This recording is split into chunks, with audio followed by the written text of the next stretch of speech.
She fluent in that cash talk. Walk in the booth like Naomi on the catwalk. And tell them bitches whoop whoop from the Jaguar. It ain't even right though. Push me and I might go. She ain't getting money. I'm like, what the fuck the hype for? When them bitches bite flow, make my appetite go. Poof, gone, voila, magic. Looking mad good just to pull up on them rampant. Welcome back to another episode of Unhinged and Immoral. I'm Mecca.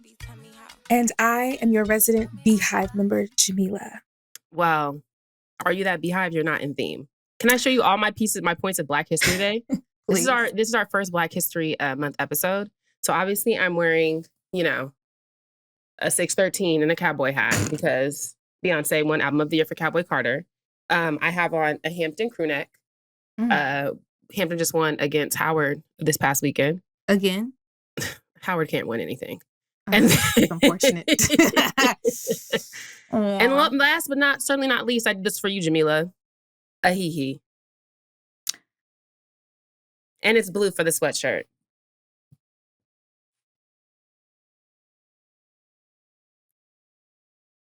You don't... I'm going to allow... A hee-hee. I'm just going to allow. A hee-hee is insane. I didn't know we were getting theme. I just simply wanted to serve cunt. And that's fine. So here I am in all of that and my Blackness. It's a beautiful day to be a Black Gemini who's also a Beehive member through and through. Why specifically a Gemini? Well, we do have to acknowledge Kendrick Lamar. Sorry, I was going to be like, Beyonce's Virgo. Oh, listen. Yeah. Yeah. But Virgos are my mutable signs. She is a part of my tribe. So I crazy, fear. Jamila.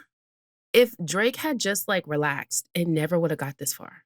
And unfortunately, that's what's insane because they've been throwing baby shots at each other for a literal decade. Both of them equally, just throwing baby shots. Mm-hmm. But the push-ups and Future's messy ass. Future needs to be on the damn Housewives. I think it's messy. But we should have known when he said he was going to get his bitch back and Sierra was being taken care of by a man of God that he was just he was insane. We knew he was not sane and we knew he was not just a gentleman. We knew that. But what's crazy is it's not ending here. We still have the Super Bowl.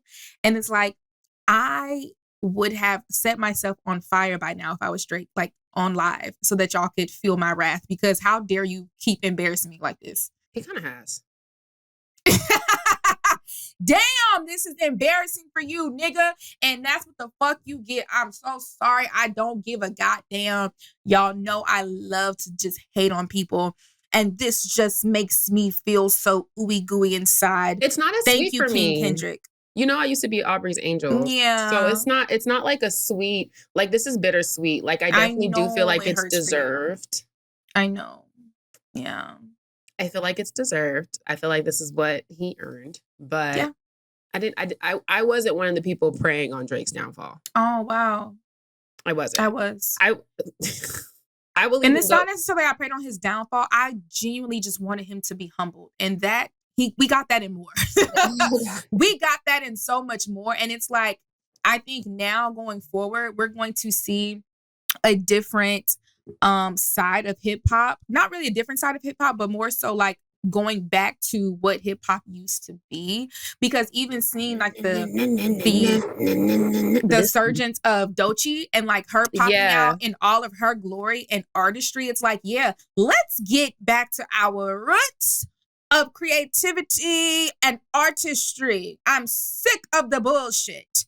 And I think that, unfortunately, a recession, a depression does bring out the artist. So it's it's a bittersweet moment. They said Lady Gaga is the sign that we're in a recession. And when Lady Gaga is being weird, she's back to her weird ass. She didn't bleach Jamila, the brows. I said, oh, we're back. This glove really does make me feel like MJ. Oh, please. And it's just gripping the mic. Or am I going to turn to Jill Scott and start acting like it's a dick? But please nonetheless, the glove activates something. I see why he wore it. And I see why them weird boys in middle school wore the glove to try and be fake ass MJ too. It just, it makes your hand feel hopefully you'll stop being shady. How am I being shady? You be shading Michael any chance you get. I like Michael. I like every Black child went through a Michael Jackson phase. Sure. But you be shady. Because I say a hee nostrils? Like, don't like. They're he nostrils, Jamila. That's and simply you're a just shady bitch. Rebbie has the best nose job of all the Jacksons. It's the most natural looking. So T. She's so beautiful. She's so T. She's so beautiful, honestly. She's so good. Centipede is a fucking bop. Really sorry. She looks really good. Shout out to Rebbie Jackson. Mm-hmm. I love you, older sister. Wow. What's another example of me being shaded in Michael Jackson? I think Did you know any chance you get to drop a MJ reference? Right, but I bring up good Michael Jackson references as well. And when you get the opportunity, you be trying to be funny too. I mean, Michael was a funny guy. He was amazing and hilarious in his own right. Love him to pieces. Still holds the record for most Grammy wins in a single night. I fear. Love that man. Wasn't that the night he had on his glove as well? Yes, that was, of course, for the Thriller era, as we know. Number one selling album. That was his third nose job. And see, Thriller. That's what I mean. That's just a fun fact. And that's what I goddamn mean, bitch. That's just a fun fact. He was on his third nose job. That just simply just is, Jamila. You don't know how many. The transformation of Michael, like, okay, this is Black history. And the transformation of Michael Jackson is just as important to his legacy as his music. Because if you think it's not, because he did not like to harp on it. Each era, he looked extremely different. Okay. It's a part of the aesthetics of the era. Okay. He went from having a Jerry curl, wet and wavy, and then by the time he was in the 90s, he was in a ponytail and a bob. Okay. And then by the time we got back to This Is It, he was back to the wet and wavy. That matters. And guess what? What? It was cunt. It was. I didn't say it wasn't. Remember the time that bob was tea. Exactly. And the way it was moving and bouncing when he was like doing all this. And he went and had all them Black people. Remember the time more Black history. Such a good music video. The way my mom was like described, I forgot what she said. It premiered on during syndicated TV, cable TV, and everybody watched it. Everybody. And they were because he had all the who's who, even the simplest background characters were relevant to the time. Mm-hmm. So there was this one girl she was a commercial lady. She wasn't a huge star, but she was a Black lady who they put in all this commercials. And she was even her, we recognized her. It was very intentionally everybody. He had the power to grab the A-list of A-list and be hey, do you want to be, even when we look at Liberian Girl, it's not even really a story. This is the only video that he did that was not necessarily a narrative storyline. He simply wanted to flex and be I can pull all of the A-list celebrities of the time in my music video just for the gag of it all. My God, what an icon. Oh! He is. Love you. Gary, Indiana's finest. Hello? I know he could cook. I feel like Michael Jackson could cook well. Cause one of his favorite meals was fried chicken. He loved fried chicken. Because he was a girl. Ugh, love that Black man. I think of him all the time. Truly. You know what's crazy? What I love most about Michael is that he's still so referenced today. I spot it immediately. Anytime someone is giving an ode or nod to Michael in their performances, in their wardrobe, in anything that they do, it just makes my heart feel so warm that all these years after he's dead and gone, he is still so referenced. What an icon, what a king, what a legend. Am I right? You know what music video I was listening to when I was in Dallas 3 days ago? Jackson Street, Jackson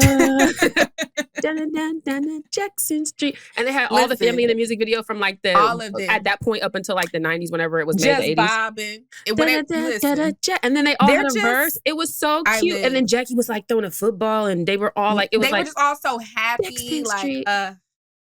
I love them. But that wasn't all tea, because last night I happened to hear audio of him on the phone with someone because Joe had asked him for $500,000. Have you seen that? Ask who was on the phone. It was literally a recorded Michael was on the phone with somebody? Yeah, he was talking to his friend about how Joseph had asked him for money. And he was like, Joseph wants $500,000. And he was annoyed about it though. Oh it was fuck Joseph, But I did, was really, Jamila, truly, I didn't send it to you because I just assumed, as a Michael Jackson archivist, that you knew what it was. I've never seen this. No, I haven't seen that. Yeah. There's something new that pops out about him every year. It was from a Michael Jackson all of the fan pages. Yeah, I was going to say, it was on a stand page, so. I'm sure I'll see it right after this. I'm I follow most of them. The ones that are OG, not the new bitches. Them new bitches be acting a damn fool, be trying to shade Beyonce. I'm like, you cannot be a Michael stan shading Beyonce. That's out of order. That is the other thing about the stan pages. I hate they them. They don't even respect their stans, because that's the one thing, you know, you can feel it how you want to feel about Chris Brown. But even Chris Brown has been like, hey guys, let's not do that. That's why I feel like when people say Chris Brown is like surpassed Michael Jackson in terms of dance or talent or whatever they want to say it is, I always go to their profile and I'm like, yeah, a nigga. You just a nigga who want to just, you know, stand behind a nigga. Right. You either wanted to just stir some shit or you're very young. Because what are you talking about? Even Chris Brown don't vibe with that. Beyonce don't vibe with that. They don't be wanting y'all to do that. They would never allow y'all to say some dumbass shit like that. I seen that little tweet where they wanted to try to make it seem like Chris Brown is a better performer, a better dancer specifically. And here's what I always like to say, because I think you guys really misunderstand dancing a little bit. Number one, obviously Chris Brown is an amazing dancer. We're not going to take that away from him. Clearly the nigga can dance. But y'all seen that nigga do that front flip and lost your fucking mind. It's because he did it on beat. Flip is gymnastics. That's not dancing, number one. My second point is Chris Brown does not have a unique style of dance. And that's not a diss. That's not no shade. It just is what it is. There are no moves that you can clocky me like that is, unless you're talking about take you down, humping in the air. He does not have never seen nobody do that except Chris Brown. You know what I'm saying? That was him. That was him. But he does not have a unique style of dance, because a lot of his dancing he gets from Michael, which is okay. He's a good dancer.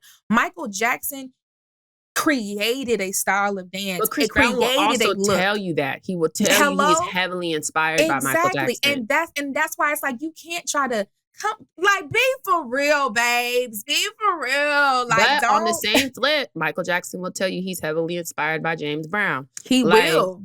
For sure. But you know, James Brown dancing was very, very limited. He took a lot of reference from James Brown and Jackie Wilson and created his own style. You know what I'm saying? And created something that's easily recognizable. You can see somebody dancing right now and be like, oh, got that from Michael immediately.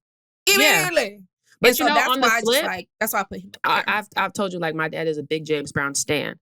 On the flip, in real time when Michael was doing his shit, like, that's how it was being recognized, though. The same way we're saying, oh, like, I'm watching. And even though, maybe in 10, 20, 30 years, Chris Brown will have his own stylized dance style that we'll recognize as, oh, that's like a Chris Brown dance, because the same thing was happening. Like, Michael was hitting the moonwalk and he was doing all this. But the people who were there in real time. That'll be people lying.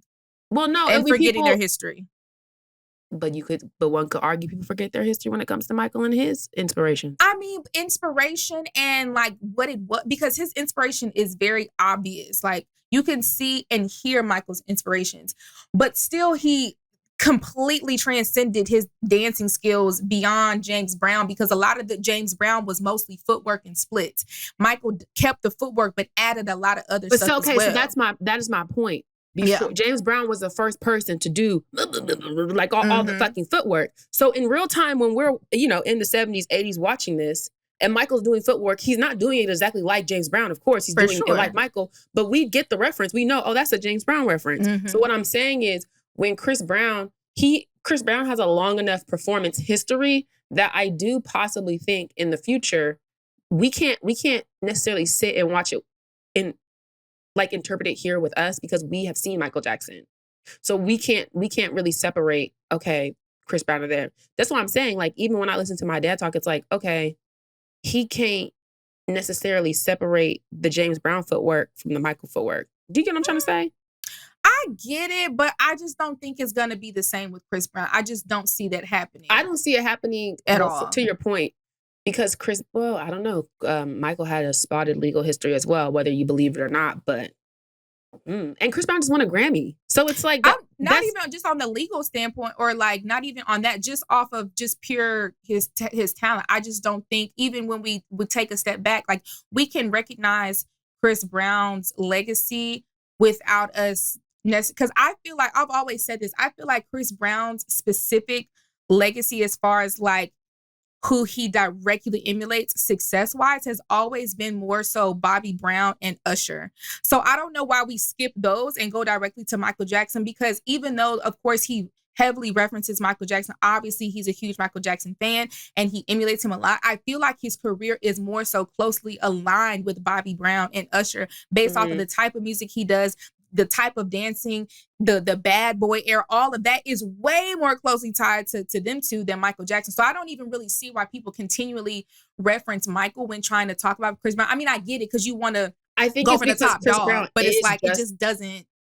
Chris Brown is such an outstanding dancer. This is not to say that Usher and Bobby Brown are not good dancers, but Chris Brown, I will give him that. He's an outstanding dancer. Michael is an outstanding dancer. I really do think, because I agree with you, I would think like Usher would be a more comparable comparison. But I think that it's that piece of dancing that's always going to make people want it. Because, you know, Michael is the reference of dance.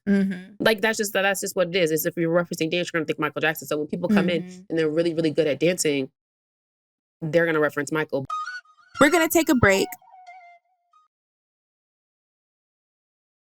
And we're back. But to your point about Chris Brown that I wanted to say, I feel like, and this makes me want to ask like people who were alive during this time, if you're on Twitter, and the side of Twitter I'm on, you know, I obviously don't agree with Chris Brown's spotty legal history. You would think that Chris Brown is blackballed, but he's not in the way that if you're on certain sides of Twitter. He's really not blackballed at all. No, like, but do you get what I'm saying? It's like more so he has a smear. He definitely has. He has a big smear. He has a big smear, and I think it definitely limits him a lot.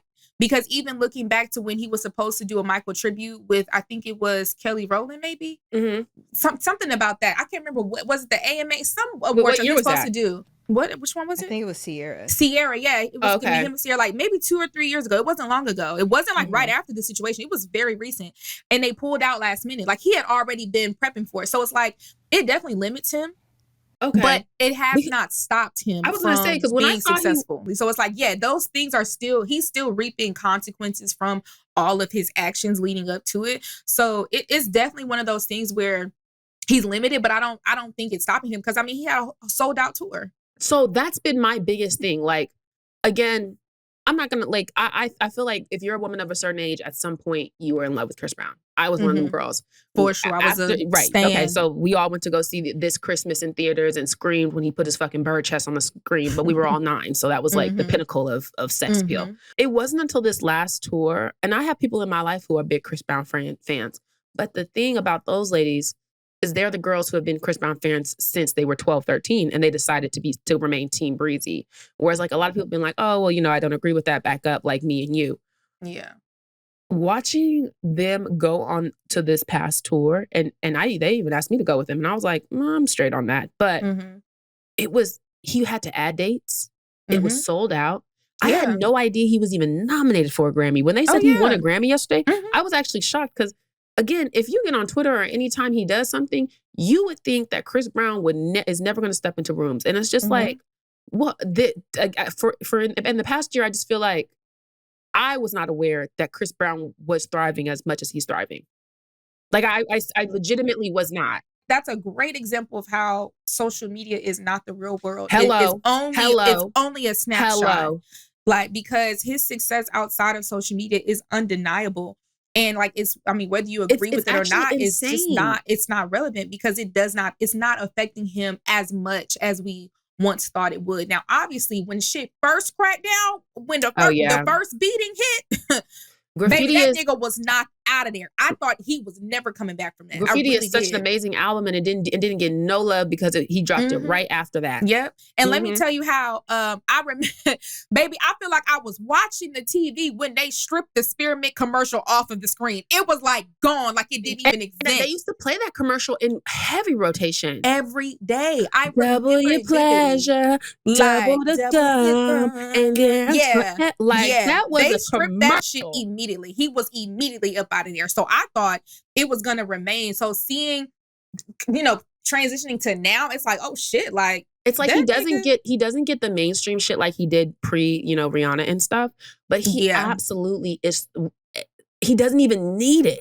His fan base is secure. He literally doesn't need it because he's thriving so heavily. And I think that's like, a good how you brought up the internet being so different than reality when we're thinking about like presidential elections and like just what our timelines are feeding us versus what's really going on outside. Because like, I can't stress enough, I did not know Chris Brown was thriving. I knew he was thriving because I knew he had a solid fan base, but thriving as well as he is, when they had to like, when I was watching my homegirls trying to get tickets and they were having to do like Beyonce, literally. And mind you, one of them didn't go to Beyonce because she said, well, I'm going to Chris Brown. I said, bitches, you cool?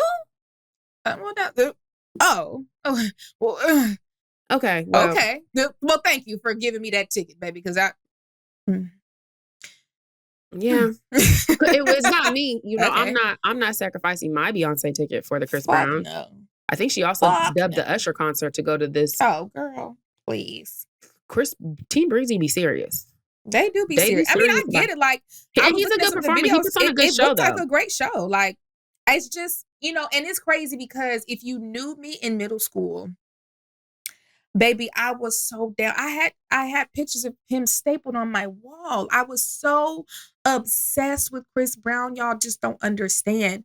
I was heartbroken when he beat Rihanna's ass because I knew I had to dip out because it was just so bad. Chris Brown is gonna be Chris Brown, beat her or not. Yeah. They call him Beige Rage these days. But you know he broke that fight up that one time with Justin Combs and Christian Combs. He was a peacemaker between Ray J. Oh. Yeah, this Christian Combs and after Diddy was first like for real arrested. Yeah. Justin and Christian were out in LA and they tried to fight Ray J. Because you know Ray J's supposed to be friends with their dad. Yeah. And Chris Brown broke it up. Okay. Maybe he's growing. Maybe. You know, I feel like he is from Virginia though, so depending on disclaimer.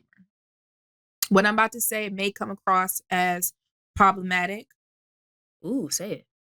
But you have to just allow me to just get it off real quick. Depending on the offense, depending on how the sincerity goes, I do think there are some qualities that are redeemable. And I do think that people are allowed to change and grow. Whether or not they do so is on them. Oh, yeah, that was a If you're a sexual offender, fuck you. I don't give a damn, bitch. I don't care if you never do it again. Something about that shit's just pure fucking evil. And I think you should I don't think die. You can come back from assaulting someone sexually. Assaulting someone sexually is just so vile. I just don't know if you can come back from that. Being a womanizer and beater, it's hard, but it's possible. Is Chris Brown there yet? I don't know. He still be in trouble every now and again. We gonna see.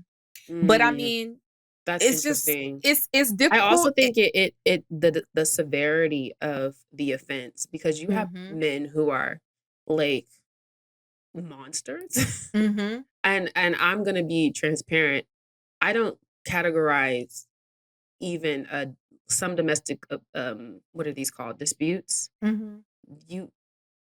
Some of that shit, when you look at like, okay, if he pushed you, you shove. I don't think in relationships you should be putting your hands on nobody. Point blank, period. Neither, and women too, because I know sometimes we lose our brains. You should not be putting your hands on a man. You should not be because abuse goes both ways. And if you popping him in the face, all that shit, that ain't cool either. Nobody should be touching each other. That's not how you should handle conflict at all. With that being said, I'm not some of the way James Brown used to be bitches. That wasn't all fair. Of them. And all I mean, like stomping bitches out, type like the way Dr. Dre beats bitches. Hello. The way there are men who really pulverize women, like pulverize, and like some of this shit. That's why I can't even be mad when people transitioning into Kendrick, calling out an abuser, but you hang around Dr. Dre. Dr. Dre been whooping bitches' asses for 40 years. Like it's a valid concern. And I mean, not just whooping bitches' asses, breaking nose, knocking teeth out. Breaking noses, breaking cheekbones. Like fucking bitches up. Hell fucking no. Fucking them clean the fuck up. Hell no. They're in no world do, and I'm maybe be a little bit problematic here. Ain't no way you as a woman know Dr. Dre's track record and get with Dr. Dre. Why is you touching the goddamn fire? He has getting with Dr. Dre today 40, damn near 50 crazy. years of breaking bones. Are you fucking crazy? And he just keeps getting bigger and bigger, bitch. Stay away from him. Even his ex-wife, the one he fucking had parading around Michelle A. I know that because we watched the movie, Lifetime movie she made when we was in college. Great movie. Hello. Bitch. Mind you, I knew Dr. Dre was an abuser, but that movie, I said, fuck. Oh my God. Fuck. Mind you, you know what's Michelle A crazy? didn't even want that nose job. Michelle A damn near said, I really wasn't even gonna make this movie if y'all didn't leave me out of Straight Outta Compton. She said, I ain't gonna lie, you leaving me out of there like I was not actually there in real time. I simply have to do my own. And I said, you know what? She's absolutely right, because there's no way they could have put her in Straight Outta Compton without touching on the fact that he was whipping her ass every motherfucking day. Exactly. There's no way. And mind you, considering that him, Cube, and all the niggas who were actually in NWA were heavily involved, them niggas knew, sat there and watched. They wasn't moving like that with their own women. Yep. Because if you look, Ice Cube been with Keisha for how many years? Forever. Had his own son playing him. Yeah. So y'all knew that shit was happening. You watched it, and all of you niggas would have looked crazy. So you had to leave her out the movie. And she said, "That's fine. I'll make my own." Cool. And it was and great. We Matter all of fact, I might have in. to rewatch it. I remember we sat there and watched it at Hampton. It was so good. It was really good. Her movie and Wendy Williams produced it. Was it the Whitney movie that was really good on Lifetime? The Whitney movie was cool. There was one more that came out during that era when we were in college. What's her name from the game to play her though? Who? Juice Adora? No, not Drew. Janae from the game. The one that the crackhead? No, bitch, the game. Oh, that was House of Pain. Yes. Sorry. Janae, the one that Derwin cheated on Melanie with and had a baby. Janae. She played Isn't Whitney that Juice Adora? No. He cheated more than once. Oh. Okay. That's who he had a baby with. The game is a fever dream at this point. Them bringing in Lauryn Hill, I don't even think that really happened. what the fuck was that? It wasn't even good when she came in. And that's no offense to Book. It did get weird after a while. Were you talking about TLC? Yes. Thank you, Melissa. Oh, TLC. Yes. Where will we be without Melissa? She just comes in like the voice. That's TLC was really good. Shout out to Lil Mama. Yes. You did that, girl. And Kiki. I always remember Kiki was chilly. And who was Lil Mama and was Juice Left Eye. And Juice, and okay, that's what Juice Adora is. Because remember, I was like, there was another, I remember specifically freshman year at Hampton, the Michelle A movie dropped and then the TLC movie dropped. And we sat and watched all of them. They were both and the year before that, the New Edition movie had dropped. A Lifetime was on a little run. Lifetime New Edition was BET. Was BET, I'm sorry. But it was, they was on a run. And then that you know what else? Good. There was Lifetime that was good? The Clark Sisters. Bitch. I still have to watch that one. But I heard it was so good. Jamila, I'm not playing. Audrey Ellis as Dr. Maddie Moss Clark. I already know. That movie was good. I already know. That movie is good. I can't wait to watch it. It's so crazy how sometimes like Lifetime BET get to right, and then sometimes they get it so wrong. Because like the Aaliyah movie, what the fuck was that? It was so horrible. First of all, who was that young lady? She was in she's been in a couple things. She don't need to be in that. No, that wasn't the role for her. Absolutely not. It was horrible. But the Aaliyah movie came out around this same time, so it was like they were on this random run of like. But I also know there was something with her family. Her family's fucking weird. Yeah. So it was something. They have a lot of inside drama amongst themselves. Yeah.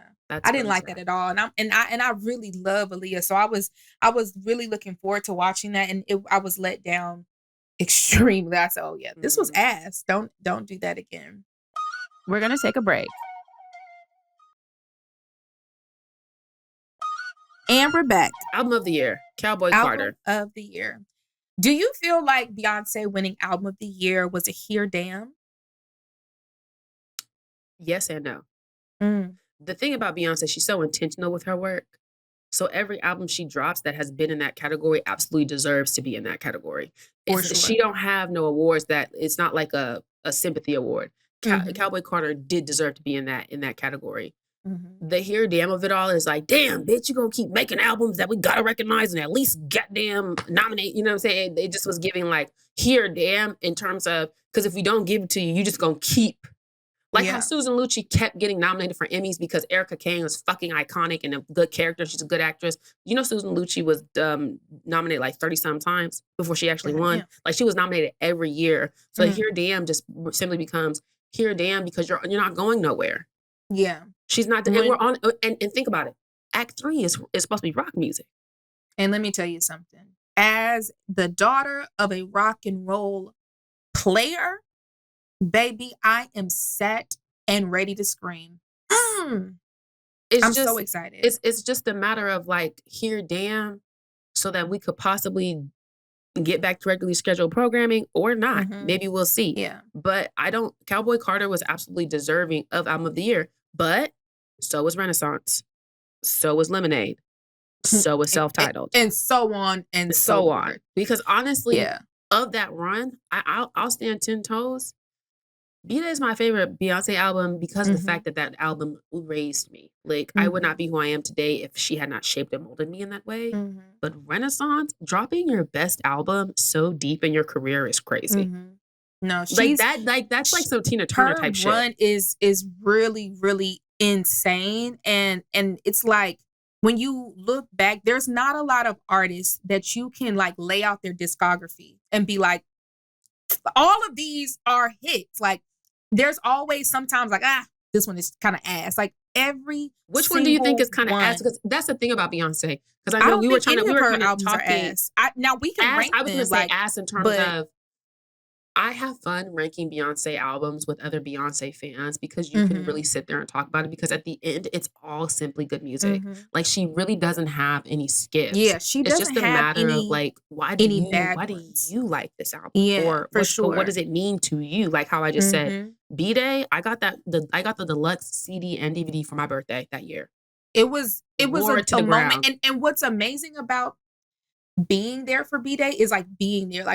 So it's like I said, being a Beehive member who is my age or older is different, because this was our legend that we got to watch from start to now. Yeah. Versus like, obviously y'all know I'm such a huge fan of Michael Jackson, but by the time I discovered Michael Jackson, I was like 5. He was at the very tail end of his career. So I basically had to do catch up, and I just went back because I just liked him so much. And I went back and like, revisited and watched the performances, but I was not there live time. The only thing I was there for live time was when he dropped Invincible, and so that I got to experience a lot. And honestly, this is it. But he was in the beginning parts of This Is It, his comeback. Yeah, but just even with that, I didn't really get to see that until when he passed, because of course they were documenting that. It was just different. So being able to witness Beyonce's career, her damn near her entire career, is so significant to me. And honestly, I feel like with her winning Album of the Year, I know a lot of people are going to try to diminish it and be like, oh, they only gave her that because she paid for it. They only gave her that because her husband got on stage and cried. And I don't give a fuck, to be honest with you, because I don't care. Even if this was a here damn, even if this is like, well, bitch, we just needed to give you, she deserved it, because let's just lay it out. Like, Cowboy Carter was such an amazing album outside of all of the things, because we can also talk about how this album came out of pure spite. The fact that she did Daddy Lessons just as a whim, like, baby, I was just trying to do a little one too. And the way that they shut her out of the country community and tried to say, yo, black ass can't do country, we gonna let you do this performance, but we gonna take it down from our website because all the white people saying they don't want to see your black ass, and we gonna do it anyway. Well, did you see the guy who was at the CMAs that year and said, and he was like, someone yelled, "Get that black bitch off stage!" while she's performing. They were booing her. Yeah. And they were absolutely being so fucking racist to her. But the CMAs caved and took the performance down. They only put it back up because they got so much backlash. So for her to take that and be caved, and they didn't nominate her for anything this past year. For her to say, you know what? Don't worry about it. I'm going to, just because you think that you can do this to me, I'm going to come back and make a whole ass fucking country album. But then make it black as fuck on top of that, to pull the references that she pulled, to be as black as she was, to pull the artists that she did. Everything was so intentional. So, but all that aside, look at the album was simply just good. But look at the cultural impact of it as well. Like, Western is now, fast fashion. But this is the second time she's done this. That's why, honestly, I'm so excited for the rock era, Act 3, because think about it, Renaissance had everyone throwing metallics and silvers. Cowboy Carter had everyone into the Western cowboys. The fashions we're gonna get from the rock era, I'm giddy, sickening. I'm excited. Wait. Like, please, I specifically want her to. I have several Tina Turner outfits in mind that I know she most likely is going to pull from herself, because She's an archivist.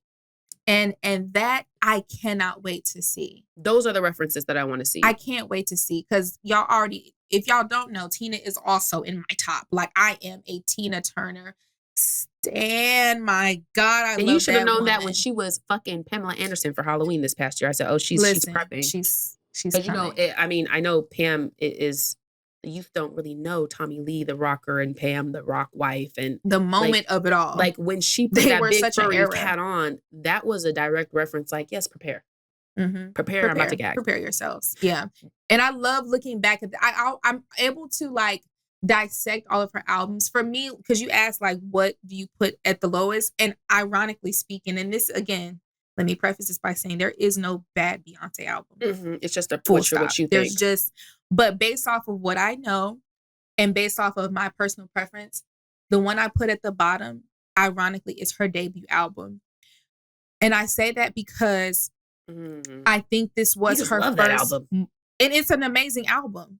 And I mean, boys. When I say niggas, I mean boys. Boys do love that album. They love Me, Myself, and I Bad. It's traditional R&B. I love it for what it is. It's traditional R&B. It's amazing music. It's so amazingly well put together. But it is not identifiably Beyonce. I personally feel like her sophomore album, B-Day, is when she created her sound.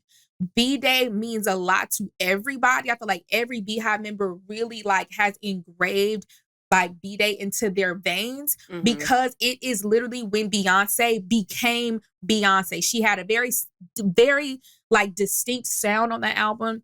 And it was, like, immediately, yes. Like, it was just so her. The instrumentation on that album alone is ridiculous. The bridges, all of the things. So for me, that's, like, one of her top albums, and I kind of shuffled the rest in between. You want to know what my bottom Beyonce album is? Which one? It's Lemonade. Oh, I know that's controversial. But do explain. It just didn't resonate with me. I think it's more of, like, a resonating thing. I'm not, like, again, all the songs, excellent songs. But the thing that I realize about myself is that I think that if you take it out of, like, me personally, it's in her top 5. You get what I'm saying? So if I'm just talking, like, Beyonce discography, that I feel like, okay, cultural impact as a whole, Lemonade would be top 5. If I'm talking about me personally, it's like, not a person. It's just not a personal thing. It's not a personal, like, preference. It's dead last. It doesn't get much spin for me. I can understand that. It's definitely one of those ones that kind of was a personal hit. Yeah. It had to have resonated with you in that moment.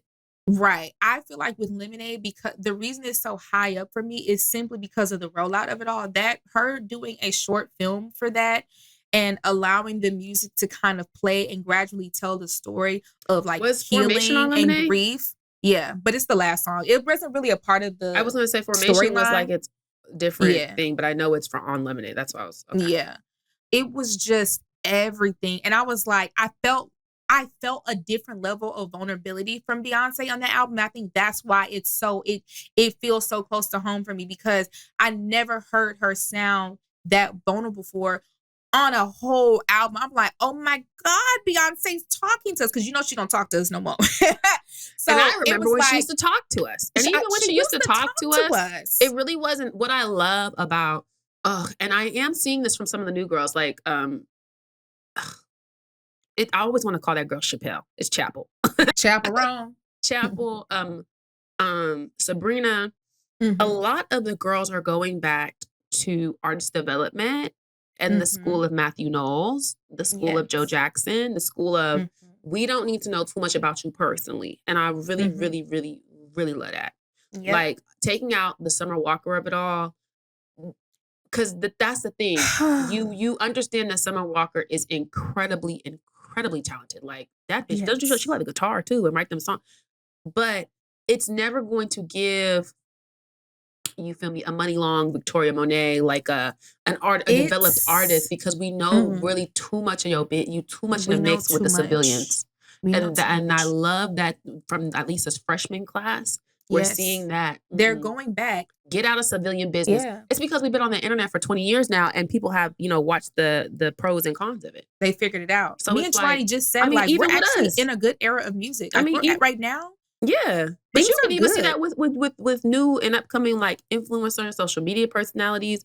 Dr. Jazz, I follow her on TikTok and she has her PhD in influencers. I can't remember the exact thing, but if you know Dr. Jazz, when she has glasses and curly hair, she was talking about how she's followed people like Raven Elise for this whole time. Who love Raven? We love Raven, but Raven has came out and said, I want my personal life back. Because you doing that for a decade, it's not sustainable. Even if you look at the Kardashians, we still see a lot of them, but it's they're not as on Front Street as they were back in the day.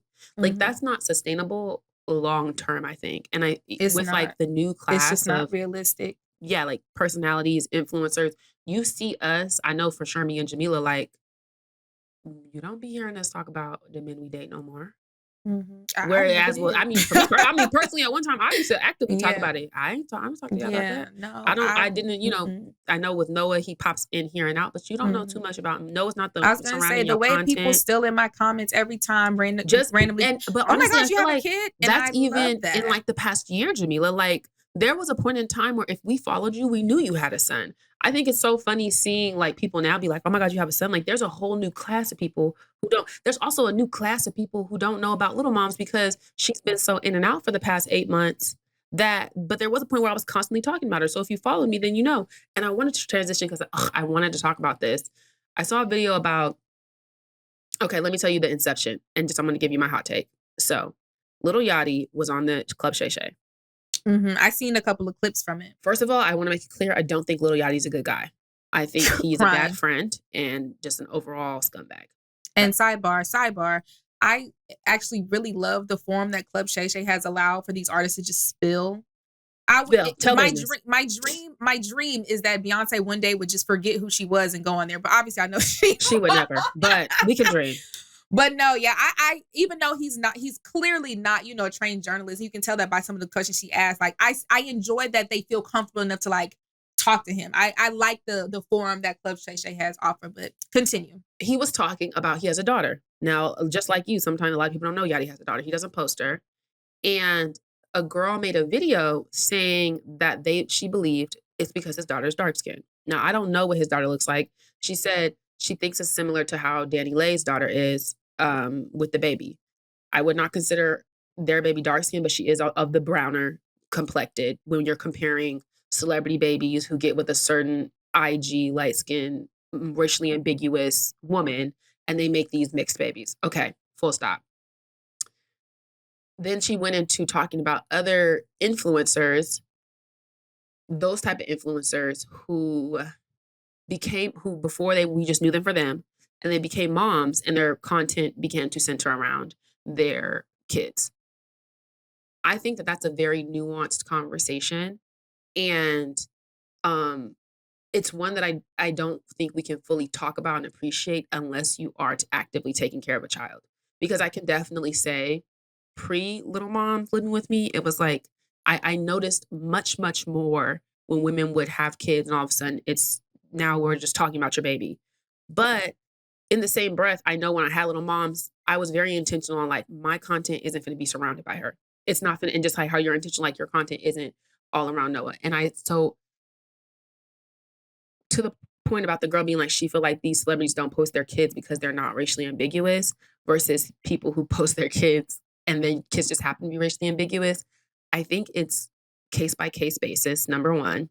But number two, I did want to come up and just represent for people who are raising kids or mothers. That's an experience the kid is always around. So when content starts to shift, it is you're watching people go through growing pains. You're watching people get used to being a mom and having to take care of a life. And a lot of times it's reflected in content and what they're posting because that's what's happening. Even you can take it to me getting Flex. All of a sudden I'm talking about Flex and my dog all the time. And it's not because I want my content to be all around being a mom influencer or a dog mom or all this. It's just I'm sitting here and he's right here. I'm sitting here and Little Mom's just right here. I was doing stuff. And if my content is my lifestyle, if my content is about me, I am now taking care of a baby.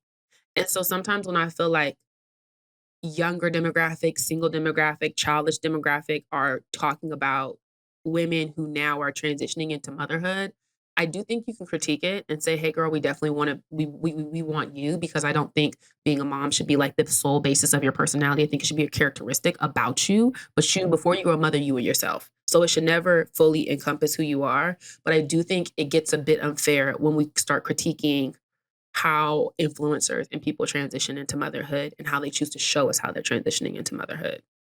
Yeah, I agree. There's definitely it's a double-edged sword, one of those things. Because on one end, if you never ever ever post your child, then people are, oh, you're ashamed of your child. Right. And if you post your child every single day, oh, you're exploiting. So it's definitely one of those things you kind of have to toe the line. Now, for me, I don't give a fuck what y'all say about anything. I do what I want to do, and I'm gonna do what I want to do. Nothing y'all say can impact me because I truly don't give a fuck. And that's not to like disrespect or make it seem like I don't care about my audience. I do, but I don't care about what y'all think about my life because that's my life. Like, that's just like the life that I live is real and it's not on camera. And so me and my son, like you said in the beginning, there were definitely, like, if you scroll to the bottom of the page, you'll see a lot of videos of my son. But it's like, because he's a baby. I was gonna say he was a baby, but also you have to put in perspective a lot of the things that was going on. I did not have a full-time job. I mean, I don't anymore anyway, but I didn't have a job, but I was also nursing. Noah did not take a bottle. He was on that boob. So he was always very, very close to me. It was always just me and him in this situation because everybody else did work around me. So it was literally just me and my baby for a while. And so it's not that my content centered around him. I just knew that if I wanted to make content, like, my ideas come from real life just in general.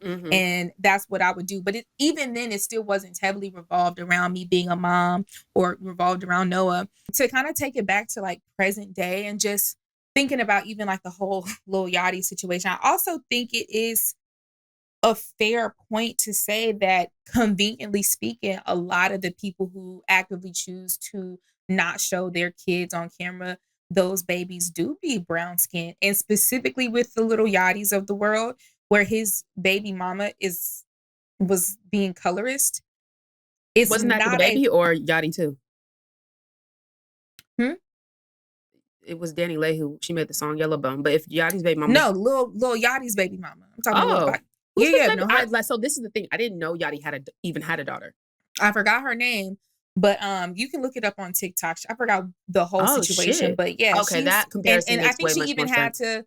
I think she even had to like walk back and apologize for some of the things that she said. But she's a known colorist. So it's not jarring to see people draw those conclusions. You know what I'm saying? Like, especially considering the things that we see and hear from a lot of these men in the industry when they talk about the way that they treat and talk about dark-skinned women, they conveniently forget that they're dark-skinned, so their children very well may be dark-skinned. It's always so baffling to me. That's honestly weird. I don't get it. It's so weird to me. I mean, wouldn't you be worried about the general? I don't understand colorism, but like, I for damn sure don't understand it, knowing that you're gonna have kids, and it's like, well, what the fuck did you expect? Okay. I didn't. So, okay, that video makes so much more sense. I still do stand on what I said about because her, like I said, her video was like here, and here, and had a couple different points. And I still feel that way about like, just about when women are becoming moms and like all the content becomes about the kids. I did not know that I don't even know who Lil Yachty's baby mom is, because in the Club Shay Shay interview, he was talking about he don't post his daughter because of weirdos and all this type of shit. Which I mean is also very valid. Fair. That's why I said it's a case by case basis. For people assuming that this is the reason why, I'm saying I can understand them drawing that conclusion. Okay. We'll never really know. We can only take somebody for the word that they give. So I'm just saying I can understand why people would assume that, but I also completely understand what Lil Yachty is saying. Like, that's my child. And it's just like, me, I don't have to post my child to get a certain level of validation. Like, me not posting my child, me not giving y'all updates about my child is not a reflection of my motherhood. Right. Y'all will never understand me as a mother. I'm never going to like divulge all of that information because that's something I like respect. And like, my son is everything to me, and his safety, his well-being, his life, his innocence is my utmost priority and concern. the way you think that I am as a mother, I could give two shits. So I also completely understand taking that away and not giving y'all access. Because look at the way y'all act when Beyonce does not put Sir in front of the fucking camera all the time. The thing is, what's so interesting about that is I simply just assumed, like, because Kim doesn't put, what is this, a psalm in the camera a lot. But when we have seen him, he's always kind of like fussy. And it's just like, you don't put your kids who might need a little bit more attention in situations where they got to be on Front Street. And that's not saying he has anything. He got behavior problems. He got any of that shit. He but probably simply don't like to be around a lot of people. He's a little boy. They don't like to sit down for too motherfucking long. You get what I'm saying? Like, it's simply, us not seeing Sir, us not, it just be tracking with what I know about little boys. Like, no, for real. And like, I think we're so used to seeing the loyals of the world who are very like relaxed and like, I'm gonna yai. But everybody's different. When you look at Rumi, like clearly she enjoys being out because every time she's in the camera, she's like, hey, like clearly she's a little bit more sociable in front of the camera. Clearly, there's reasonings behind everything, and I think sometimes people try to make shit so deep, and it's like you don't know them. These people. Act accordingly. Stop being fucking weird. We're gonna take a break. And we're back. I could just tell you, even if I was to post Little Moms, she was not a camera. That wasn't her personality. She was not into it. So it's like, even if I had been someone who was posting her, I would not have done it anyway because that was not her steez. She's a camera shy person. She's a shy little girl. So it really was kind of like, even when we just want to take pictures for just pictures, so if you have a kid with that personality type, you're not going to put them in certain situations. And so that's why I've seen a lot of conspiracy theories about Sir. I never really pay them too much mind because I just think it's a very simple explanation. Like, it's not that deep. Right. Like y'all kind of are taking that step into but on the flip, I'm on Krishan Rock Talk right now. I landed how there. You got there? I don't fucking know, bitch. I watched one video, and then you know how TikTok does. I watched someone explaining there was a dinner, and Jaden and her kids were there, and Blueface's parents was there, and Krishan was off in the corner or something with Junior, and then she didn't speak to nobody at the dinner, but then when she got home, she was talking hella shit. She was saying she was mad Jaden was there, blase, blase. But this girl did, and I actually know what I did wrong. You know how like when the videos be like 7 minutes long and you watch the whole thing, so this TikTok assumes you're very interested in this topic. Cool. I watched the whole video because, I mean, the girl was a great storyteller. She broke the situation down. Like, all I needed to see was that one video to understand this exact situation. But unfortunately, I've seen now all the following. And with the following, Carlissa came out a couple days ago, and that was her first time meeting Junior because she know her and Krishan are not cool. And, he's over a year old. And at this point, it is confirmed that he has some issues or some disabilities, I should say. I was going to say, I don't like to diagnose people. I'm not diagnosing online. And I for damn sure don't like to diagnose children. However, one thing I do know is that there are certain milestones that kids reach. And when I seen Krishan holding that baby at his 1-year-old birthday party, he could not hold his head up. I said, that's concerning. And knowing that that's his mama. So basically the video I watched, Carlissa was talking about how she, much like you, was like she wasn't going to diagnose anybody. She didn't even believe it. She just thought, stan pages and they, how they just digging into making things seem like it's what it's not because he looking this way, he looking that way. He not looking directly into the camera, essentially. She was like, that doesn't matter. That doesn't dictate what's going on with him. She said she saw him and was like hurt. Like she was taken aback. She did not, I mean, I can understand if you have been thinking like this is a lie the whole time. And she also said Blueface was saying, the way she words like, basically, Blueface kind of also downplayed what was going on to her. So I think for her, seeing it in person was jarring. And the way she described it was very Gen X, very politically incorrect. But what I appreciate about her, she went straight into the fact that Krishan hasn't done any early intervention is a problem. She said she was talking about she got the Screen Actors Guild insurance. She said we got such good insurance. He could have all the chairs and the wheelchairs and the seats that he needs. Like, but it's funny because our people can be so politically incorrect, but they have the correct right spirit. He was on the right path. She was absolutely on the right path. Like, no. If you really watch that video, what she was saying was real shit. People be so in denial about about their children's all reality the time that you don't understand. You're being selfish in the way that you don't want to confirm that your child needs additional help. And that's only going to hinder them. I want people to hear, I need y'all to hear me and hear me well. You telling me that your baby ain't got nothing is not changing the fact that your baby probably got something. And I think that, us Black people now, I don't know if this was last episode or the episode before that, we said, kind of funnily, one thing about Black people, we gonna say ain't nothing wrong with that baby. And it's positive and negative because on one end, we view them just as, everybody's the same. But on the negative tip, a lot of the times Black folks will ignore a lot of these signs that their kid got something going on that's outside of the quote unquote norm because they fear ostracization or they fear whatever judgment. They feel like they'll feel like they did something wrong or something like that. And I need y'all to understand that, like, you pretending that something isn't wrong is not changing the fact.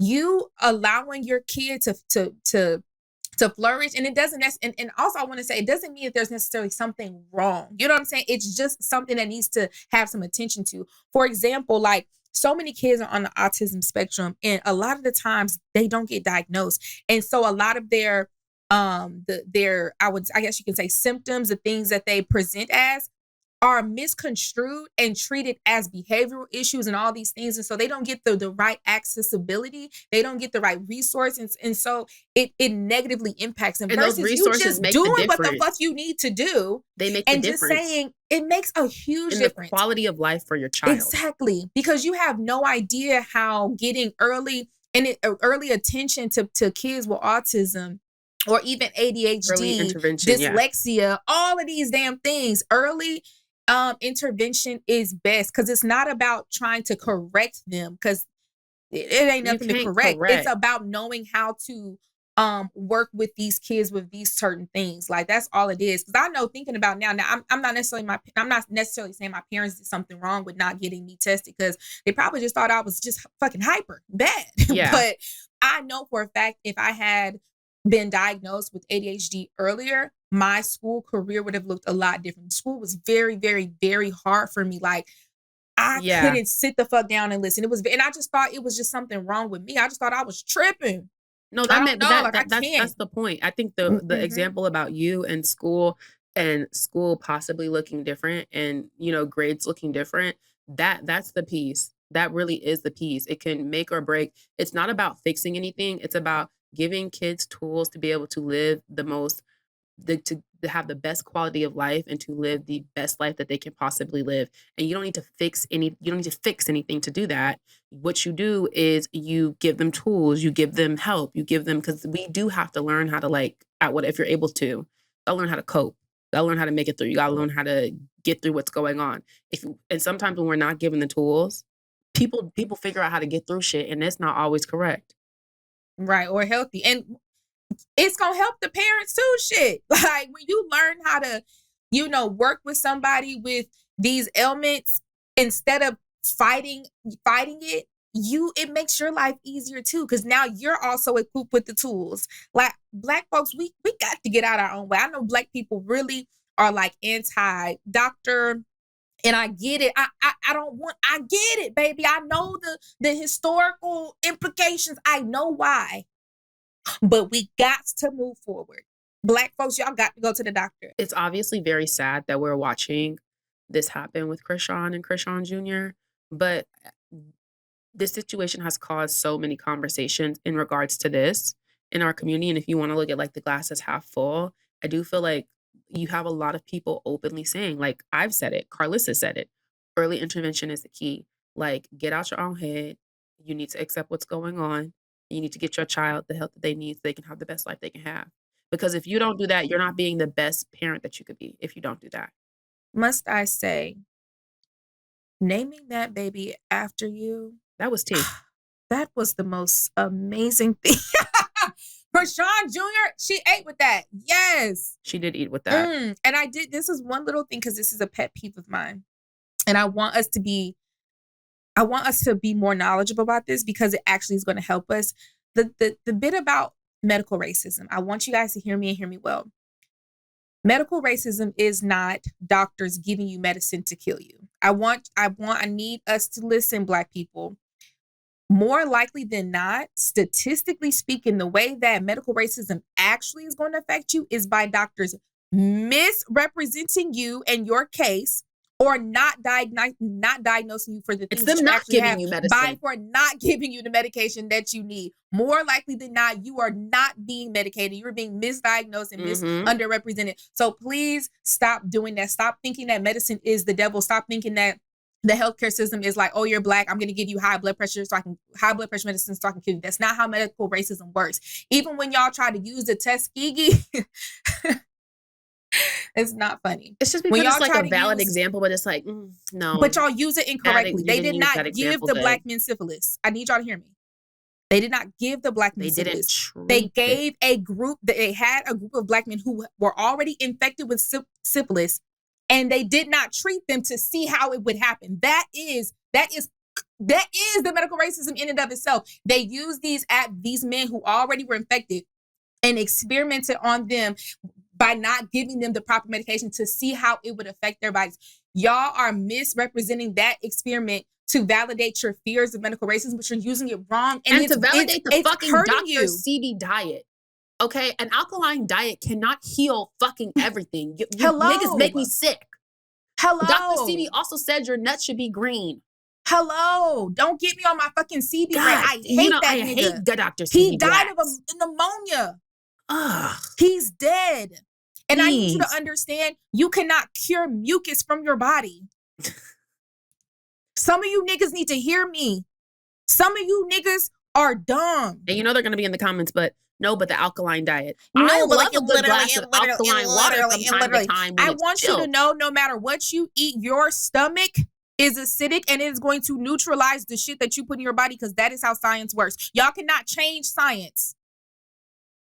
I'm the daughter of a scientist. Y'all will piss me off every time you get on here. Did you have a science teacher? Yep. I was going to say. That nigga is a scientist. Literally did research at fucking NASA. Y'all are not going to be stupid in front of me. I hate it. It pisses me off. You really think that Dr. Sebi cured somebody of AIDS with nuts and berries? Go to hell. And by y'all doing that shit, it's fucking ableist. And that's my fucking take of the day. Y'all believing in Dr. Sebi is ableist. Because y'all think that y'all are treating yourselves. Y'all just don't have chronic illnesses. Y'all do not have anything to be treated. That's why you think it works. Well, I've never gotten sick before because you just never got fucking sick, bitch. The turmeric milkshake that you just made is not curing you of cancer. It's not preventing you from getting cancer. What are you talking about? Well, let me say this. You know, the fuck are y'all talking about? I do think that Mother Earth, my boo-boo, has the things that we need. Okay. Of course. Mother Medication Earth has comes also from this stuff. Mother Earth has also given us doctors, and chemists, and scientists. The herbs and the medical science can work together. They don't have to work against each other. It does not have to be one or the other. And I say that as a woo-woo ass bitch who has several herbalist books because I do believe that you do not need to go and pop a pill every single time. Exactly. But when you do need to pop a pill, you need to simply just pop that pill. As someone who participates and works in a I'm holistic field of medicine. The you know what I'm saying? The homemade cough syrup with the honey and the garlic and the onions. Listen, and the I lemon. will be the first to tell you, as someone who works in holistic medicine, as a doula, it is a holistic practice, meaning we don't use, medications. We are not a medical professional.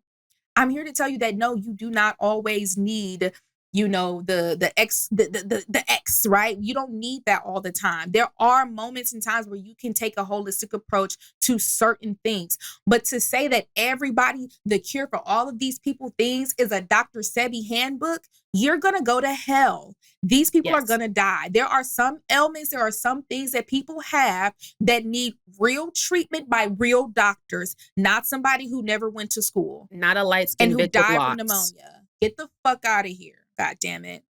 Y'all pissed me off with that shit. Damn. Let's spin it. We're going to take a break. And we're back. This is our segment, Spin It, where we put a PR spin on any of y'all messy, salacious, low-down, dirty situations. Now, Jamila and I do want to make it clear that we are not PR professionals. That has came up in the past, but we did, study in undergrad, and we do enjoy the hustle and the bustle of it all. The advice, now we need to say this part too. The advice may be unhinged, and it may be immoral, because these situations are such. But we are going to give you the best advice to get you out of your pickle dick, because PR is not always ethical. You should ask Olivia Pope. Okay. What do we have, Jamila? Am I the asshole? Ooh, probably, but we'll probably. Usually when you ask that, you are. But let's get into the story. I'm 24 years old. I have 2 kids with my baby's father. He's a good dad, but hasn't been the best partner. In the beginning of our relationship, it was cute and everything nice until we went to college. I will say I should have ended things here, but I honestly thought life would have turned out totally different for us. He started cheating in college, and I found out about the first one. He told me it was one time and nothing else. Of course, my dumb ass believed him. He dropped out of 2 semesters of college and signs up for the military, the Marines specifically. He goes to boot camp for 3 months. I stack a little bit of money, and I would get that I got from my job so we can move in together after military stuff was done. Did nothing while he was gone, completely faithful. I know, dummy, right?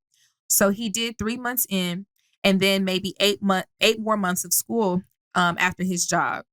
He confesses in school that he fucked 4 girls in college, comes back and cheats again while hanging out with his college friends.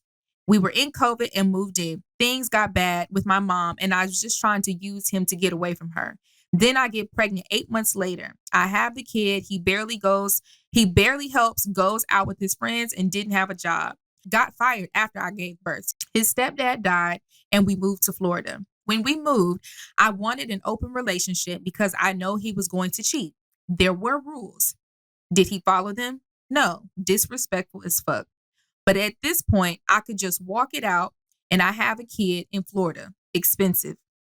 For reference, the straw that broke the camel's back was him fucking our coworker raw after him telling me he didn't like her and she didn't like him. Whole situation pissed me off. 2 of the rule were no raw dogging and no coworkers because he worked the same job, and that's difficult. We worked the same job. There were more rules, but he followed none of them. We had to move back to our hometown, and we did, but now I can't work because we have 2 kids. Price of daycare is too much, and he doesn't know how to pay bills. We're so behind on bills, and rent is not even funny. I'm not perfect, but I definitely try my best. After having kids, I need to work out. He won't even watch the kids when I want to work out.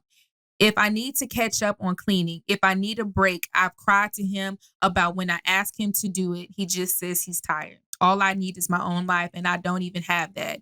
And he claims it's because he's tired from work, but I even try weekends. Am I the asshole if I go move to another state with my parents and my kids and leave him with the kids? I really need a solution because I can't be homeless. I have to do something because if I move back home, I don't think I should bring my kids. P.S. It's been 6 years and he has been loyal for 3 years. He says 4. I say tomato. I don't be feeling him much anymore because the Florida shit really just turned everything in my mind around. He no longer is attractive, funny, smart, cool. He's sweet, but I want to work things out. And his father just passed a month ago. I'm just tired of arguing every day. Girl, if you don't Well, leave that nigga, instead of this being titled, Am I the Asshole? You should have titled it, Am I Stupid? I'm so sorry to I say think that. you need some tough love here, sister. You do need First some of tough all, love. I do want to She said, do I leave the kids with this nigga? I almost said, go ahead and leave them kids. Leave tonight. Oh, Jesus. Leave tonight. But here's the thing. You're already behind on rent, bills, all the things. It already seems like you're a single parent. You might as well pack up and go. I don't think like everything you described is the stuff that you would have him around to help you pay bills. You would have him around to help you with the kids. You would have him around to help you do X, Y, and Z. He's not even doing that. So what's the point of him? You might as well leave. Now, whether you take your kids or not, I don't think I'd be mad if you didn't take the kids. But I'm also not going to encourage that. I knew when you said Marine. Well. So I'm going to start there. Mm-hmm. Ladies, hear me and hear me well. If the man is in the military, the answer should be no. And I'm sorry, I know that's discriminatory against the military, but it's meant to be. It's meant to be. They're not good men. You're going to keep proving my point. I don't care about your daddy being in the military, bitch. Don't get in my comment section I don't care. They're all horrible. But let's go ahead and figure out what you're going to do. Let's go piece by piece. Let's go piece by piece. He's unfaithful and has been in the past. If he's been unfaithful in the past, he's unfaithful now, even if he isn't. I just want y'all to understand that. Okay? He's lying to you because he's been lying. So why would he stop lying now? He just decided to stop lying. I don't think that's the case. Niggas are they're just stupid, and they realize that you're getting closer to them. They realize that you're getting close to leave, so they start acting right. They do that because it's called manipulation. They're breadcrumbing the fuck out of you. Let me give you a little bit so you can shut the fuck up, and then I'm gonna do bad again. Let me give you a little bit so you shut the fuck up, then I'm gonna do bad again. That nigga is lying to you. He's manipulating the fuck out of you, and he is using the fuck out of you. He's not raising them goddamn kids. He probably played a motherfucking game all goddamn. He ain't paying no motherfucking bills around this bitch. He damn near unemployed. What the fuck are you keeping him employed for? I mean, why are you keeping this nigga? If he's in the military, he should not be broke. Well, she said he got fired, and now we're all working at the same job, and he couldn't even do the open relationship right because he fucked the code. First of all the bitches in the sea, you choose a bitch at work, and I'm telling you can fuck other bitches. That's how you know he really doesn't care. He's bottom of the barrel. Mind you, let's be real, sister. Let's be real. You did not get an open relationship so that you could cheat. You didn't even because you knew he was going to keep cheating and it was going to make you feel better. Waiting for you to mention because when did you get your back blown out? I thought that was going to be the twist. She was pregnant by another nigga or something because the relationship was open. We didn't even hear nothing about that. Girl, you only got an open relationship so that when he cheated on you, you could be like, oh, well, I guess. Like, you wanted to feel easier. You didn't want to go through the hassle of trying to go through his phone and all this shit. Stop. Y'all need to stop doing that shit, okay? The moment you feel like, well, maybe we should just get an open relationship and she's going to keep cheating. Leave. It's done.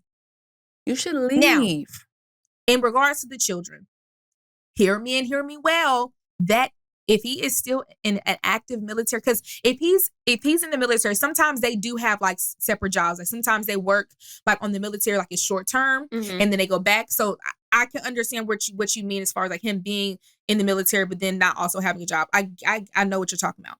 Put that nigga on child support 2 motherfucking day. That will come straight out that military paycheck. Yeah, they'll send that straight to you, direct deposit. Okay, you need to I don't know what state you're in, but you need to make sure that you are the immediate guardian. And this is me giving you motherly advice, like mother to mother. I'm hoping that you care about your kids. If you didn't care about your kids, then you wouldn't be trying to figure this out. I'm hoping that you care about your kids. You need to make sure that you are their legal guardian. You need to make sure you file for child support, and you need to find you a fucking job. Period. And you need to get the fuck out of there. She said she was thinking about moving in with her parents who are out of state. Then do it. And if you can move in with your parents, you need to do that this weekend. Like no funny shit. This drops on Thursday. You need to be out that house on Saturday. And I'm not joking around. You're pissing me off, bitch.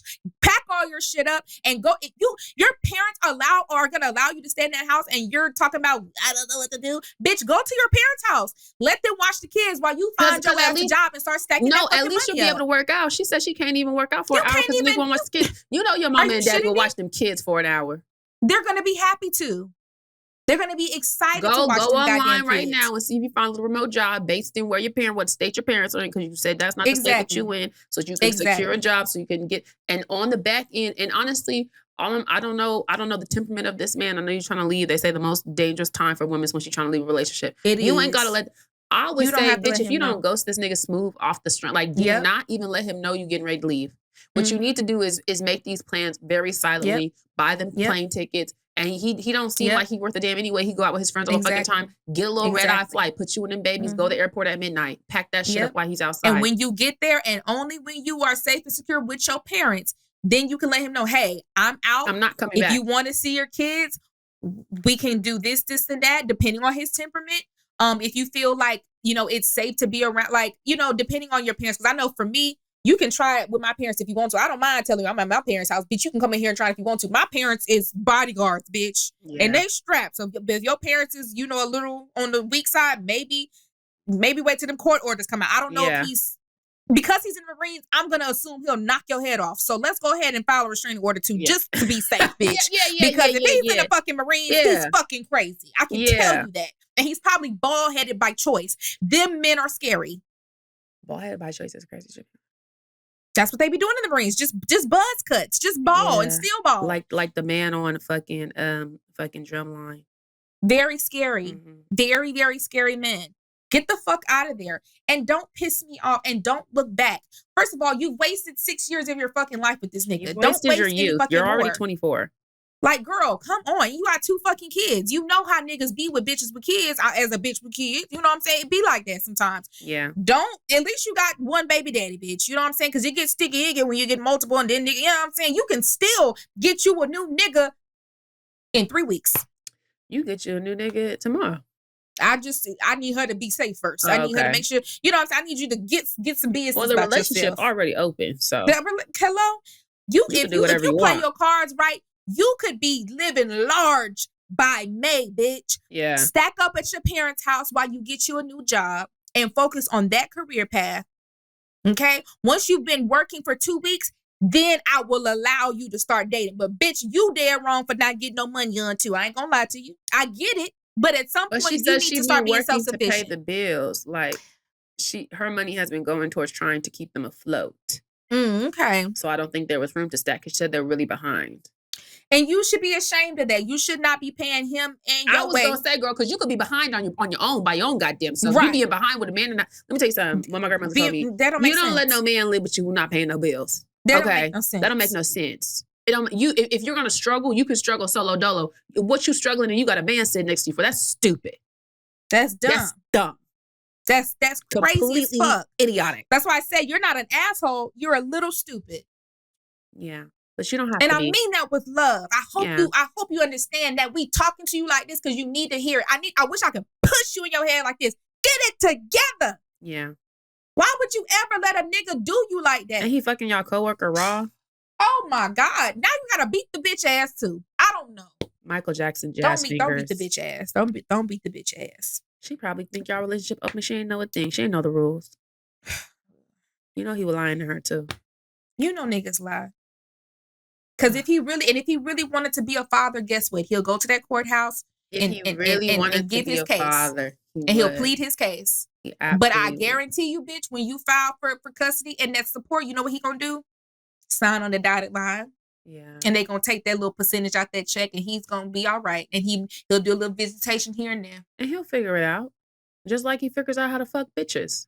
Hello? When you're not around. Raw. Hello? Have you been tested? You should go get tested as well. Make that your first priority. Yeah.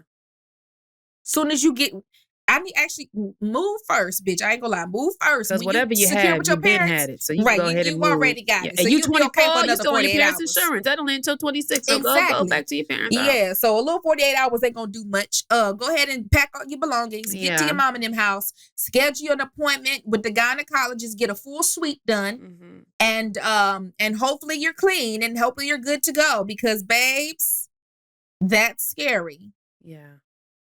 Block him on social media. Only allow his number to not be blocked. Because sometimes if you block them before the court case, that'll do you wrong. So don't block his number, but you can block him on social media. Keep that number open. Why you see my Instagram? See where I'm at. For court purposes. Get your documents in order, bitch. Yeah. We don't even need to PR spin this. You could just go on the internet and be like, fuck my baby daddy. You needed real shit, bitch. And if you're anything like me, when you safe at like a month removed, you gonna go out, look real sexy, real fine, and make the song "Fuck My Baby Daddy" on the post. Hello. You're I might gonna unblock be you so all you right can though. see it. You're gonna be all right. You got so Just much gotta- time. He's And let me 24. tell you, I Oh know my you God. scared. 24 is so young, honestly. I know you scared because this has been your life for so long, but I promise you, the other side of that rainbow, bitch. Ooh, you are finna be so happy. There's gonna be an energy that just snaps into you. You're gonna feel like, wow, I never thought I could be happy again. I never thought that I could see this side of myself again. Bitch, you're gonna get there, okay? I don't care how long you've been with this nigga.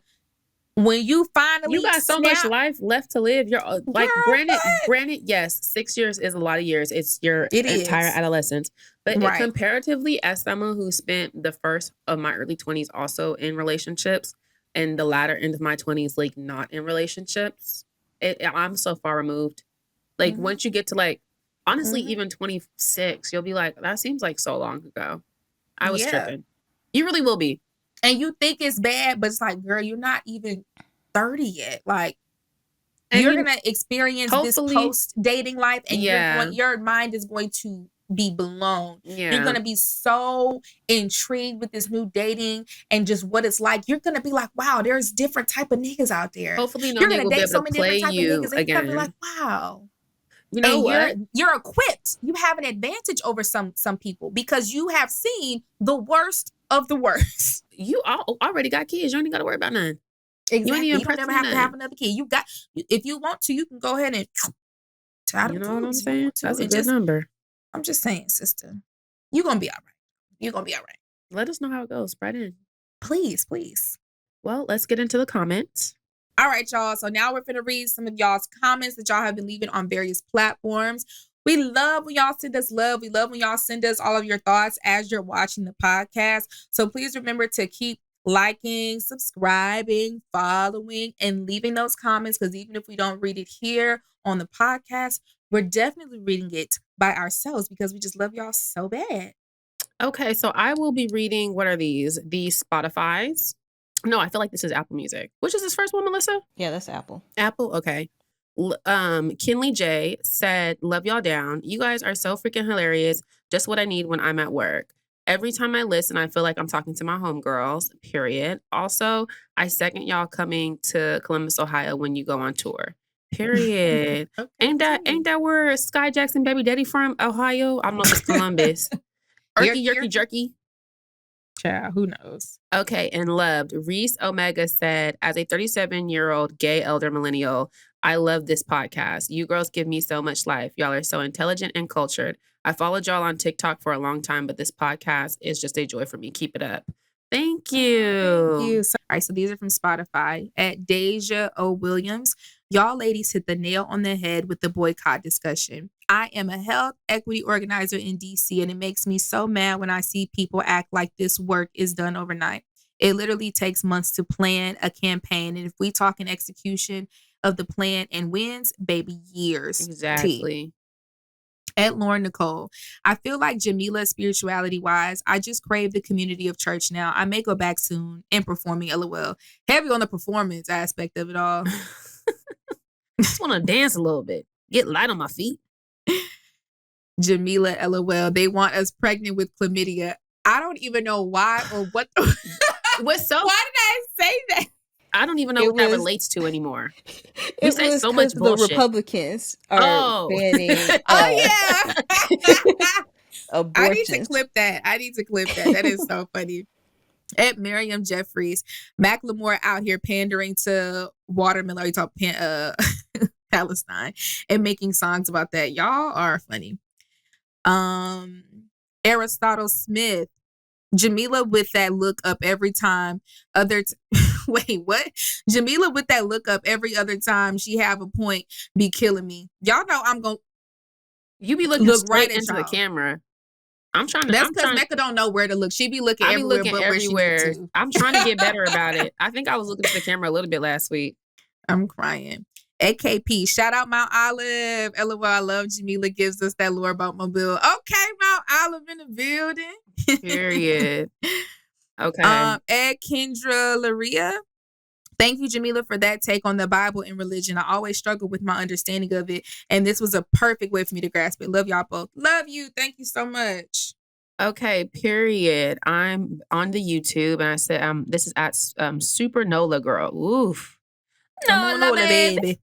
This week's episode was very educational. I love y'all. Oh, I love that y'all make us laugh and teach us things all at the same time. So many good points about the tab situation. And I love the religious conversation because a lot of people don't talk about the negative things that may go on in church when we get into conversations about different types of spirituality. I'm not an avid churchgoer, but I do love God. And I think that shows without me having to say, to Mecca's point. Thanks for another great one on my drive to work this morning. Oh my gosh, you're welcome. Hey. And then, okay, I need to zoom in, child. You know I can't see worth a damn.